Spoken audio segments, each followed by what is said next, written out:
যার শেষ ভালো তার সব ভালো। হ্যাঁ, আসলে ২০২৩-এর শেষ দিনটি যদি এত আনন্দে কাটে, তো আশা করছি আমাদের ২০২৪-এর প্রত্যেকটা দিনটি এত ভালো কাটবে। সো হ্যালো বন্ধুরা, good morning and welcome back to my channel. কেমন আছো সবাই? আশা করছি সবাই খুব ভালো আছো আর আমিও ভালো আছি। তো আজকে হচ্ছে ৩১ ডিসেম্বর। তো আমরা যাচ্ছি পিকনিকে। তো দেখো যাওয়ার পথে ভিউটা কত সুন্দর। তো পেয়ে গেছি জায়গাটা আর জাস্ট গাড়ি থেকে নামলাম। আর আমরা যেখানে পিকনিক খেতে এসেছি সেই জায়গাটার নাম হচ্ছে অভয়পুর কয়াকুচিয়া পিকনিক স্পট। তো দেখো এখন সবাই গাড়ি থেকে নেমে পড়েছে, এখন যাব ভেতরে যেখানে পিকনিক খাওয়া হয়।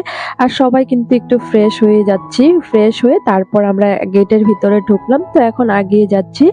আর প্রচুর কিন্তু লোকজন হয়েছে এখানে এসে দেখি, আর ভীষণ ভালো লাগছে। আর সবাই কিন্তু এক এক করে জায়গায় জায়গায় বসে মানে রান্না বাড়া করছে, পিকনিক খাচ্ছে। তো আমরাও এখন আগিয়ে যাচ্ছি, একটু ভালো জায়গা খুঁজছি যে কোনখানে বসা যায়। সবটাই তো ভালো জায়গা, কিন্তু তার মাঝখানেও ভালোতে আরো ভালো খুঁজে মানুষ কয় না? তো সেটাই আরকি। তো আমরা এখন একটু ভালো জায়গা খুঁজছি যে কোনটা জায়গাতে বসলে ভালো হবে, যেহেতু আমরাও রান্না বাড়া করে ওখানে খাবো। তো দেখো লোকজনগুলো কিন্তু জায়গায় জায়গায় বসে গেছে। আর বাচ্চারা তো আসার পরে এতটা খুশি, এসে একদম পুরা খেলাধুলা শুরু করে দিয়েছে। তো আমরা যাদের সঙ্গে এসেছি ওটা কিন্তু আমার ছেলের স্কুলের ফ্রেন্ড আর হচ্ছে তাদের প্যারেন্টস আরকি। তো আমরা সবাই মিলে এসেছি। ওদের পরীক্ষা শেষ হয়েছে, তো স্কুল এখন বন্ধ দিয়েছে। তো আমরা ভাবলাম যে কোনো একটা জায়গায় ঘুরতে নেওয়া যাওয়া হোক আর আমাদেরও পিকনিক খাওয়া হয়ে যাবে। তো সবাই মিলেই এসেছি আরকি। তো আসার পর দেখো এখন আমরা বাচ্চাদেরকে একটু ব্রেকফাস্ট করিয়ে দিচ্ছি। ম্যাগি আছে আর ডিম সেদ্ধ আছে। তো ওদেরকে খাওয়ানোর পর কিন্তু আমরাও ব্রেকফাস্টটা করে নিয়েছি, আর এদিকে কিন্তু রান্না বাড়ার আয়োজনটাও হচ্ছে। তো সবাই মিলে আমরা একটু রেডি করে দিচ্ছি। আর ওই একটা দাদাভাই রান্না করেছে, দেখতেই পারবে তোমরা। তো এই যে এই দাদাভাইটাকে দেখতে পাচ্ছ, এই দাদাভাইটা রান্না বাড়া করেছে আর আমরা সবাই মিলে টুকটাক করে রেডি করে দিয়েছি। তো এদিকে রান্না বাড়া হচ্ছে, আমরাও ব্রেকফাস্ট করলাম। তো এখন একটু ঘুরতে বেরোবো। আর বন্ধুরা, এখানে কিন্তু ছোট্ট-মোট্ট একটা খুব সুন্দর মেলাও বসেছে। আর যাওয়ার পথে না ফুচকা দেখে গেছিলাম। তো ফুচকা দেখেছি আর না খেয়ে কি পারা যায়? তো আমরা চলে আসলাম ফুচকা খেতে সবাই মিলে। তো ফুচকাটা খেয়ে তারপর একটু মেলা ঘুরবো। তো খুব সুন্দর সুন্দর কিন্তু জিনিস ছিল মেলাতে। আর না কিনেও তো পারা যায় না। তো দেখো কত সুন্দর সুন্দর জিনিস। তারপর আমি কিন্তু ওখান থেকে একটা ইয়াররিং নিয়েছি, তোমরা একটু পরে দেখতেই পারবে। খুব সুন্দর সুন্দর ইয়াররিং কালেকশন ছিল। তো প্রচুর জিনিস ছিল সাজার আরকি, অনেক জিনিসপত্র ছিল। তো এই যে ইয়াররিংটা দেখতে পাচ্ছ এটাই কিন্তু আমি নিয়েছি। কেমন হয়েছে অবশ্যই কিন্তু কমেন্ট করে জানিও। তারপর আবার আমি নিয়ে নিলাম একটু কাঁচা বুট।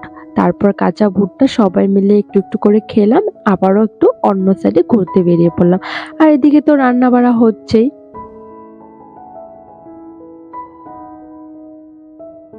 আর আজকে না মনে হচ্ছে না যে এটা শীতের দিন না গরম দিন। সত্যি বলতে এত ঠান্ডা ছিল এত কয়দিন, আর ৩১ তারিখটা এত রোদ এত গরম দিয়েছিল। মানে আমরা তো সোয়েটার জ্যাকেট এই সমস্ত কিছু নিয়ে গেছি ব্যাগ ভর্তি ভর্তি করে, কিন্তু সেগুলোর আর দরকারই হয়নি, কারণ প্রচন্ড গরম ছিল। ভাবাই যায় না, আমরা ওটাই বলছিলাম যে আজ এটা কি গরম দিন না শীতের দিন, একটুকু মনে হচ্ছিল না। কিন্তু একদিকে ভালো হয়েছে, প্রচন্ড যদি শীত পড়তো তবে বাচ্চাদের জন্য একটু প্রবলেম হয়ে যেত, কারণ এত শীতে একটু আবার ঠান্ডাও লেগে যাওয়ার চান্সেস থাকতো। তো একদিকে ভালো হয়েছে সেরকম শীতটা নেই, কিন্তু প্রচন্ড গরম কিন্তু ছিল। তারপর দেখো এই যে এখানে একটা বিল আছে খুব সুন্দর। তো প্রচুর কিন্তু লোকজন আছে, মানে লাইনে আছে মানে বোর্ডে উঠার জন্য। তো আমরাও কিন্তু বোর্ডে ওঠার জন্য আগে এসেছি কিন্তু উঠতে পারিনি, এত বড় লাইন। আমরা যদি বোর্ডে উঠতে চাই আজকে আর বাড়ি ফিরতে হবে না। তো সবাই কিন্তু টিকিট কেটে ওয়েটিং লিস্টে ছিল, এক এক করে উঠবে লাইন বাই লাইন। তো আমরা যদি টিকিট কাটি তবে অনেকটা লেট হয়ে যাবে, এখানে আর আজকে উঠা হবে না, সন্ধ্যা হয়ে যাবে। তাই জন্য আর টিকিটও কাটিনি, উঠিওনি। তবে বাচ্চাদের কিন্তু অনেক ইচ্ছে ছিল বোর্ডে ওঠার, কিন্তু কি করব সময়ের অভাবে আর উঠতে পারিনি। প্রচুর লাইন ছিল প্রচুর। তো সবাই কিন্তু লাইন তো আর ছাড়বে না, কারণ ওরা আগে টিকিট কেটেছে, আগে উঠবে, তারপর না আমরা উঠবো। তাই জন্য আর উঠিনি। আর দেখো বিলের মানে ভিউটা এত এত সুন্দর, খুব ভালো লেগেছে কিন্তু দেখতে, ভিউটা খুব সুন্দর। তবে আমরা তো বোর্ডে আর উঠতে পারিনি, আমরা শুধু দাঁড়িয়ে থেকে দেখছিলাম। তো যাই হোক, দেখো কত লাইন, কত বড় লাইন আর কি। তো বাচ্চারা কিন্তু খুব ইচ্ছে ছিল ওঠার, তো কি আর করা যাবে, তো উঠলাম না আর। তারপর এদিকে রান্না বাড়া হয়ে গেছে, দেখো স্যালাড রেডি আর সব খাওয়া দাওয়া রেডি। তো এখন শুধু আমরা খেতে বসবো। তো খাওয়া দাওয়া করে আমরা আরেকটু ঘুরবো, তারপর চলে যাব বাড়িতে। আর বন্ধুরা, আমার আজকের এই ভিডিওটা যদি তোমাদের ভালো লেগে থাকে অবশ্যই লাইক করে দিও, আর চ্যানেলটা কিন্তু সাবস্ক্রাইব করতে ভুলে যেও না। তো সবাই ভালো থেকো, সুস্থ থেকো, আবারও দেখা হচ্ছে নতুন একটা ভিডিওর সাথে। তো বাই বাই বন্ধুরা।